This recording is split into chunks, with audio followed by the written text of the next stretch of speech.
नमस्कार। आज हम आपको लेकर चल रहे हैं हजारों साल पीछे, एक ऐसी रहस्यमयी दुनिया में जो धरती के नीचे दफन थी। सिंधु घाटी सभ्यता। ये सभ्यता सिर्फ पुरानी नहीं, दुनिया की सबसे उन्नत शहरों में से एक थी।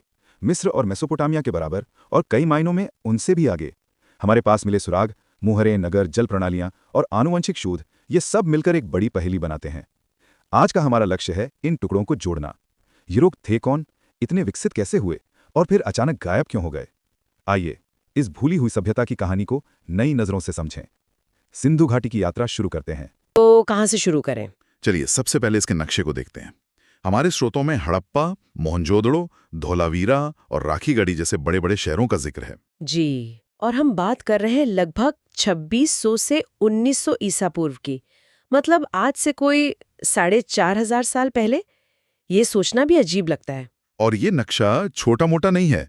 इसका फैलाव देखिए, पश्चिम में गुजरात के तट से लेकर पूर्व में गंगा की घाटी तक। इतना बड़ा? हाँ, अगर आप उस वक्त की मिस्र और मेसोपोटामिया की सभ्यताओं को मिला भी दें, तो भी सिंधु घाटी का इलाका उन दोनों से कहीं ज्यादा बड़ा था। ये अपने आप में एक हैरान करने वाली बात है ना? बिल्कुल। मतलब हम किसी शहर राज्य की नहीं, एक विशाल जुड़ी हुई दुनिया की बात कर रहे हैं। सही कहा। ठीक है, तो ये दुनिया बाहर से तो बहुत बड़ी थी, पर शहरों के अंदर क्या चल रहा था? स्रोत बताते हैं कि ज्यादातर शहर दो हिस्सों में बटे थे। हाँ, एक छोटा लेकिन ऊंचा पश्चिमी हिस्सा जिसे दुर्ग या सिटिडेल कहते हैं, और एक बड़ा निचला पूर्वी हिस्सा जिसे लोअर टाउन कहा जाता है। तो क्या इसका मतलब ये है कि समाज में भी कोई बंटवारा था? मतलब क्या दुर्ग में अमीर या शासक वर्ग के लोग रहते थे? बहुत हद तक यही लगता है। दुर्ग को एक ऊंचे चबूतरे पर बनाया गया था और वहीं से हमें विशाल स्नानागार जैसी बड़ी बड़ी सार्वजनिक इमारतें मिली हैं। अच्छा। इससे साफ लगता है कि यह प्रशासनिक या शायद धार्मिक गतिविधियों का केंद्र था, जहां शासक या पुरोहित रहते होंगे। और निचला शहर आम लोगों के लिए था? हाँ, वो कहीं ज्यादा बड़ा था, वो आम लोगों के रहने की जगह रही होगी। लेकिन जो चीज इन दोनों हिस्सों को जोड़ती है वो है इनकी प्लानिंग। प्लानिंग? किस तरह की प्लानिंग? एक ग्रिड सिस्टम। सड़कें और गलियां एक दूसरे को लगभग 90 डिग्री के कोण पर काटती थीं, मतलब समकोण पर। अरे वाह! जैसे आज का चंडीगढ़ या न्यूयॉर्क 4500 साल पहले कोई इस लेवल की सिटी प्लानिंग कर रहा था। ये सोचना ही कमाल है। बिल्कुल। और ये किसी एक शहर की बात नहीं है, ज्यादातर बड़े शहरों का यही हाल था। ये दिखाता है कि ये कोई इत्तेफाक नहीं था, बल्कि उनकी सभ्यता का एक स्थापित सिद्धांत था कि शहर व्यवस्थित होने चाहिए। हाँ, पर इससे भी ज्यादा चौंकाने वाली बात है उनकी ईंटें। ईंटें? उनमें क्या खास था? उनका मानकीकरण। हर ईंट का आकार एक तय अनुपात में था। लंबाई ऊंचाई से 4 गुना और चौड़ाई ऊंचाई से 2 गुनी। हर एक ईंट का? हर एक।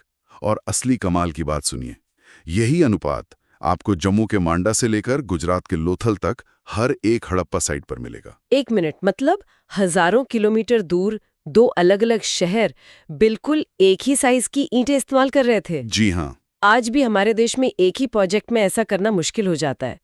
ये किस तरह के कंट्रोल की बात करता है? क्या ये एक ही साम्राज्य था या कोई ट्रेड यूनियन थी जो नियम बनाती थी? यही तो सबसे बड़ा सवाल है। हमें मिस्र की तरह कोई फराओं या मेसोपोटामिया की तरह कोई राजा महाराजा का महल तो मिला नहीं, लेकिन इस तरह का मानकीकरण इतने बड़े इलाके में बिना किसी मजबूत केंद्रीय ताकत के नामुमकिन लगता है। तो ये एक पहेली है। एक ऐसी पहेली जो दिखाती है कि उनकी सामाजिक व्यवस्था हमारी सोच से कई ज्यादा जटिल और संगठित थी। चले इसी संगठन और इंजीनियरिंग की एक और मिसाल देखते हैं। मोहनजोदाड़ो का विशाल स्नानागार। हमारे पास इसकी जो तस्वीरें हैं वो किसी शाही स्विमिंग पूल जैसी लगती हैं। हाँ, है तो वैसा ही। एक बड़ा सा आयताकार टैंक, चारों तरफ गलियारे और नीचे उतरने के लिए सीढ़ियां। ये सिर्फ नहाने के लिए तो नहीं बनाया होगा? बिल्कुल नहीं, सवाल ही नहीं उठता। इसकी बनावट देखिए। इसे वाटरप्रूफ बनाने के लिए जिप्सम के गारे का इस्तेमाल किया गया है, जो उस जमाने की इंजीनियरिंग का बेहतरीन नमूना है। और वो छोटे कमरे भी हैं साथ में। हाँ, शायद कपड़े बदलने के लिए। ये सब इशारा करता है कि इसका इस्तेमाल किसी खास धार्मिक या अनुष्ठानिक स्नान के लिए होता होगा। ये दिखाता है कि उनके समाज में सामूहिक अनुष्ठानों का बड़ा महत्व था। पानी के मैनेजमेंट की बात चली है तो धोलावीरा का जिक्र तो करना ही होगा। ये शहर कच्छ के रन में था, जो आज भी एक सूखा इलाका माना जाता है। वहां उन्होंने पानी कैसे संभाला? धौलावीरा वो जल प्रबंधन का एक जीता जागता अजूबा है। उन्होंने बारिश के पानी और नदी की बाढ़ के बाद बचे पानी को इकट्ठा करने के लिए चट्टानों को काटकर 16 बड़े-बड़े जलाशय बनाए थे। 16 जलाशय चट्टानों को काटकर? हाँ, सोचिए, एक रेगिस्तानी इलाके में एक पूरे शहर के लिए साल भर का पानी जमा करने का सिस्टम। कमाल है। और धौलावीरा का लेआउट भी अलग था। ये 3 हिस्सों में बटा था, दुर्ग, मध्य शहर और निचला शहर। और हाँ, यहीं पर हमें मशहूर धौलावीरा साइन बोर्ड मिला है। अच्छा, वो सिंधु लिपि वाला? जी, सिंधु लिपि का अब तक का सबसे लंबा शिलालेख। शायद इसीलिए यूनेस्को ने इसे विश्व धरोहर का दर्जा दिया है। और ये जो सटीकता हमें उनकी इंजीनियरिंग में दिखती है, क्या वो हमें उनकी बनाई चीजों में भी नजर आती है? मतलब जो मुहरें या मूर्तियां मिली हैं। बिल्कुल, यही तो उनकी खासियत है। जब आप उनके बनाए मनकों को देखते हैं, कार्नेलियन, जैस्पर जैसे कीमती पत्थरों पर की गई बारीक कारीगरी, तो हैरान रह जाते हैं। और वो कांस्य की नृत्य करती लड़की की मूर्ति, ओह, उसका आत्मविश्वास, उसका पोस्चर आज भी जिंदा लगता है। चन्हूदड़ो और लोथल जैसे शहर तो जैसे आज की औद्योगिक बस्तियां थे, जो खास तौर पर यही सब बनाने के लिए जाने जाते थे। तो ये सिर्फ सुंदर चीजें नहीं थीं, इनके पीछे एक जबरदस्त तकनीक भी रही होगी। यकीनन, ये धातु विज्ञान में उनकी महारत को दिखाता है। वो जानते थे कि तांबे और टिन को मिलाकर कांसा कैसे बनाना है, धातुओं को कैसे पिघलाना है। ये उस दौर की हाईटेक इंडस्ट्री थी। और फिर आती हैं वो रहस्यमयी मोहरें, ज्यादातर सेलखड़ी पत्थर से बनी, जिन पर जानवरों की तस्वीरें हैं और कुछ लिखा हुआ है, जिसे आज तक कोई पढ़ नहीं पाया। और इन जानवरों में सबसे आम है वो एक सींग वाला जानवर। एक श्रृंगी या यूनिकॉर्न, ये शायद उनकी पौराणिक कथाओं का कोई अहम हिस्सा रहा होगा। लेकिन असली रहस्य तो वो लिखावट है, वो लिपि। उसमें कितने चिन्ह हैं? करीब 375 से 400 अलग-अलग चिन्ह। हम जानते हैं कि वो कुछ लिख रहे थे, शायद अपना नाम या पद, पर वो क्या था, ये हम नहीं जानते। ये पुरातत्व की सबसे बड़ी अनसुलझी पहेलियों में से एक है। ये वाकई दिलचस्प है कि हम उनके बारे में इतना कुछ जानते हैं, पर उनकी अपनी भाषा का एक शब्द भी नहीं पढ़ सकते। लेकिन हम ये जरूर जानते हैं कि उनका कारोबार दुनिया भर में फैला था। इसके क्या सबूत हैं? बहुत मजबूत सबूत है। आज के इराक यानी मेसोपोटामिया की खुदाई में हड़प्पा की मोहरें मिली हैं। सच में? हाँ, इतना ही नहीं, मेसोपोटामिया के ग्रंथों में मेलुहा नाम की एक जगह से व्यापार का जिक्र है। ज्यादातर विद्वान मानते हैं कि मेलुहा सिंधु घाटी का ही नाम था। ये कमाल है। मतलब हम उनके बारे में दूसरों के लिखे रिकॉर्ड से जान रहे हैं। क्या उन्होंने ये भी लिखा कि मेलुहा से क्या-क्या आता था? हाँ, बिल्कुल। मेसोपोटामिया के ग्रंथ बताते हैं कि मेलुहा से कार्नेलियन, लाजवर्द मणि, तांबा, सोना और कई तरह की लकड़ियां आती थी। वाह! एक और दिलचस्प कनेक्शन मिला है।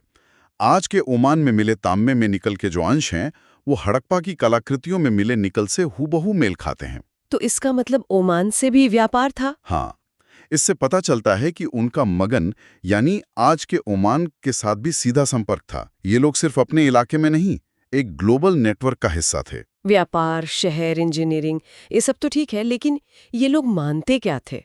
उनकी आस्था, उनके धर्म के बारे में हमें क्या पता चलता है? जो सबूत मिले हैं, वो मातृ देवी की पूजा की तरफ इशारा करते हैं, क्योंकि हमें मिट्टी की बनी बहुत सारी स्त्री मूर्तियां मिली हैं। अच्छा। साथ ही एक पुरुष देवता की पूजा के भी संकेत हैं, जिन्हें कुछ विद्वान शिव का शुरुआती रूप या आद्य शिव मानते हैं। एक मशहूर मोहर पर उन्हें योग की मुद्रा में बैठे और जानवरों से घिरे दिखाया गया है। लेकिन एक मिनट, क्या ये सिर्फ एक इत्तेफाक नहीं हो सकता? हजारों साल बाद की एक आस्था को हम इतनी पुरानी तस्वीर पर कैसे थोप सकते हैं? इस पर कोई बहस है? बिल्कुल, और ये बहुत जरूरी सवाल है। इस पर काफी बहस है। कुछ विद्वान इसे संयोग मानते हैं, लेकिन कई सारे तर्क आद्य शिव थ्योरी के पक्ष में हैं। जैसे कि उनका योग मुद्रा में बैठना, 3 मुख होना और जानवरों से घिरा होना, जिसे बाद में पशुपति कहा गया। ये सारी चीजें बाद में शिव के साथ बहुत मजबूती से जुड़ी। तो ये महज अंदाजा नहीं, बल्कि सबूतों पर आधारित एक तार्किक थ्योरी है। पर एक और अजीब बात है। मिस्र में विशाल पिरामिड मिले, मेसोपोटामिया में मंदिर मिले, सिंधु घाटी में ऐसा कुछ क्यों नहीं मिला? यही बात इसे और दिलचस्प बनाती है। बड़े बड़े मंदिरों का ना मिलना ये बताता है कि शायद उनका धर्म किसी राजा या राजकीय संस्था के कंट्रोल में नहीं था। तो फिर कैसा था? हो सकता है उनकी आस्था ज्यादा व्यक्तिगत या सामुदायिक स्तर पर रही हो, घरों में या फिर विशाल स्नानागार जैसे सार्वजनिक स्थानों पर। इसी सिलसिले में वो पुरोहित राजा की मूर्ति भी बहुत मायने रखती है। हाँ, वो दाढ़ी वाली मूर्ति। जी, उसकी संवरी हुई दाढ़ी, बिना मूंछ का चेहरा, शॉल ओढ़ने का तरीका, ये सब बाद की भारतीय ऋषि मुनियों की परंपराओं से बहुत मेल खाता है। क्या इस तरह का सांस्कृतिक जुड़ाव हमें कहीं और भी देखने को मिलता है? मतलब कोई ऐसा रीति रिवाज जो हड़प्पा में शुरू हुआ और आज तक चला आ रहा हो? एक बहुत ही असाधारण और ठोस उदाहरण मिला है। बताइए। हड़प्पा के कब्रिस्तान से कुछ ऐसे बर्तन मिले हैं जिनमें छेद हैं, छिद्रित पात्र। छेद वाले बर्तन कब्रिस्तानों में, उनका क्या मतलब? हाँ, ये अपने आप में एक अजीब बात लगती है, लेकिन जब हम बाद के वैदिक ग्रंथों को पढ़ते हैं, खासकर भारद्वाज पितृमेधिक सूत्र को, तो हमारे रोंगटे खड़े हो जाते हैं। ऐसा क्या लिखा है उसमें?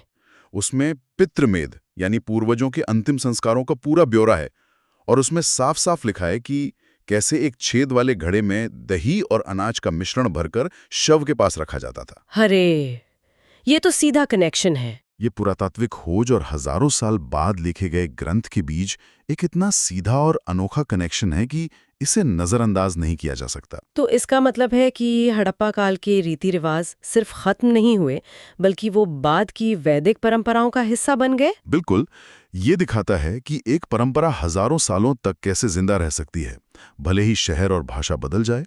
ये एक बहुत मजबूत सांस्कृतिक निरंतरता का सबूत है। इतनी उन्नत, इतनी व्यवस्थित और इतनी विशाल सभ्यता आखिर खत्म कैसे हो गई? लगभग 1900 ईसा पूर्व के आसपास सब कुछ बिखरने लगा। क्या हुआ था? कोई हमला हुआ? हमारे स्रोत बताते हैं कि कोई एक विलन नहीं था।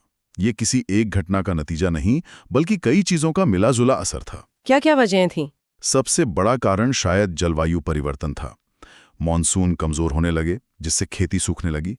सरस्वती जैसी बड़ी नदियां, जो शायद उनकी जीवन रेखा थी, अपना रास्ता बदलने लगी या सूख गई। ओह, इसके साथ ही वो अपनी जरूरतों के लिए जंगल काटते गए, और बार बार आने वाली बाढ़ ने भी हालात बिगाड़ दिए। और इस पतन का असर क्या हुआ? ये सारे लोग कहाँ चले गए? जो बड़े बड़े शहर थे जैसे मोहनजोदड़ो, वो वीरान हो गए। आबादी छोटे छोटे समूहों में पूर्व और दक्षिण की ओर बढ़ गई। गुजरात, हरियाणा, पश्चिमी उत्तर प्रदेश के इलाकों में। मतलब शहरी जीवन खत्म हो गया? हाँ, वो शहरी जीवन छोड़कर वापस एक ग्रामीण जिंदगी जीने लगे। महान शहर भुला दिए गए, मिट्टी के नीचे दब गए। लेकिन क्या सब कुछ खत्म हो गया? क्या सिंधु घाटी ने अपने पीछे कोई स्थायी विरासत नहीं छोड़ी?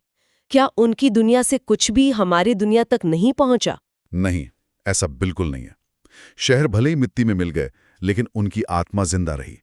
उनकी रहस्यमयी लिपि भले ही हम पढ़ ना पाए हों, लेकिन वो उनकी बौद्धिक क्षमता का प्रतीक है। और कुम्हार का चाक, जो आज भी भारत के गांवों की धड़कन है, उसकी जड़ें वहीं हैं। सामान ढोने के लिए बैलगाड़ी का इस्तेमाल, ये भी उन्हीं की देन है। और शायद कुछ आध्यात्मिक परंपराएं भी, जैसे ध्यान और योग की मुद्राएं, जो हमें उनकी मोहरों पर दिखती हैं। तो क्या हम ये कह सकते हैं कि सिंधु घाटी सभ्यता मरी नहीं, बस उसने अपना रूप बदल लिया? आप ऐसा कह सकती हैं। लिपि गुम हो गई, शहर खो गए, लेकिन सिंधु घाटी की गूंज बाद की भारतीय संस्कृति, परंपराओं और यहां तक कि इस उपमहाद्वीप के लोगों के डीएनए में भी मौजूद है। इसकी सबसे बड़ी विरासत एक अत्यधिक उन्नत स्वदेशी शहरी सभ्यता का प्रमाण है, जिसने भारतीय उपमहाद्वीप के इतिहास की नींव रखी। बिल्कुल। तो आज की इस पड़ताल को समेटते हैं। हमने एक ऐसी सभ्यता देखी जो शहरी योजना, इंजीनियरिंग, कला और वैश्विक व्यापार में अविश्वसनीय रूप से आगे थी, और उनका पतन हमें एक बहुत जरूरी सबक सिखाता है कि कोई भी समाज अपने पर्यावरण से बड़ा नहीं होता। सही कहा, दोनों के बीच का संतुलन बहुत नाजुक होता है। बिल्कुल। और मैं श्रोताओं के लिए एक अंतिम विचार के साथ इसे समाप्त करना चाहूंगा, जो हमारे एक स्रोत से ही लिया गया है। उसमें लिखा है, इतिहास मिटता नहीं, बस अपनी कहानी सुनाने के सही समय की प्रतीक्षा करता है। वाह। सिंधु घाटी के बारे में हमारी समझ हर रोज बदल रही है। हो सकता है भविष्य में कोई इसकी लिपि पढ़ ले या कोई नया शहर मिल जाए। ये कहानी अभी खत्म नहीं हुई है, ये बस इंतजार कर रही है। लाइक, शेयर और सब्सक्राइब करना बिल्कुल भी नहीं भूलें। मिलते हैं अगली वीडियो में। धन्यवाद। जय हिंद दोस्तों।